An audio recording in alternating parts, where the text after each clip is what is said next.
Dallas ISD dual language programs, they are very advanced, refined. So what made our dual language programs successful compared to the ones from other districts? Again, you have to look at the foundation. TASB in 71 and then the new court order in 76 expanded the program vertically. Not as much horizontally, but vertically in terms of grade levels.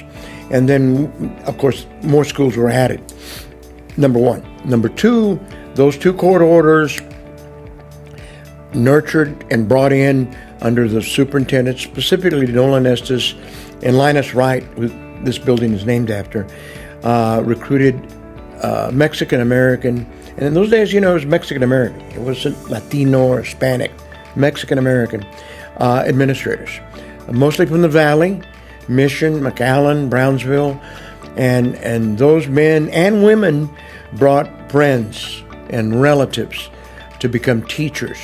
And then we had this partnership with SMU in those days. Under the leadership of William Pulte, he developed grants to train and to give more accreditations and master's level programs for all of these recruits that we were bringing in from South Texas and from San Antonio. And they became the foundation of the first administrators, the first principals, the first bilingual coordinators, the assistant principals, and the recruitment continued. So the program expanded based on that foundation. The superintendents that were there at that time, were supportive. They were not against bilingual education. On the contrary, Linus Wright and later Mike Moses were people that said, we want to expand it, but we've got a problem. We don't have enough bilingual teachers. I remember Dr. Moses called me and Hector Flores into his office one day. He says, we can't find enough teachers. We've got them all spread out K through 12. We recommended, let's bring them down all to pre-K 3, because that's really where it starts. And Moses says, let's do it. And but Hector was persistent. He said, but we got to recruit.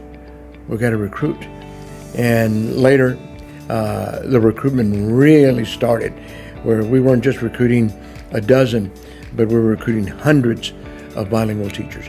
But again, that was the foundation, the leadership on the part of those superintendents, and then later Dr. Hinojosa really, when he came in, he knew all the literature, he knew all the research, he knew about Collier and all the great things that dual language is all about.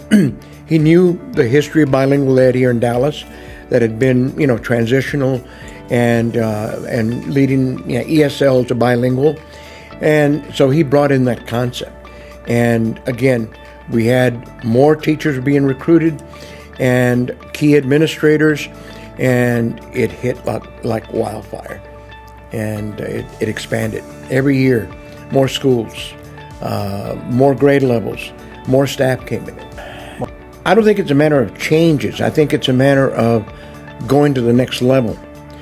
Everything that Dallas and DISD has been doing with dual language, bilingual and dual language now, has been, we're the largest school district in the nation with a dual language program. We're very data driven. Academically, we're improving in all our campuses. So I think we have to, keep doing more of the same, keep our eyes on the ball in terms of policy changes. We need to continue hiring qualified bilingual teachers from all over the world, which we are. Puerto Rico, Colombia, Mexico, all of Latin America, and folks that are within the states, within the United States, because we have a growing Latino, Hispanic community that is bilingual.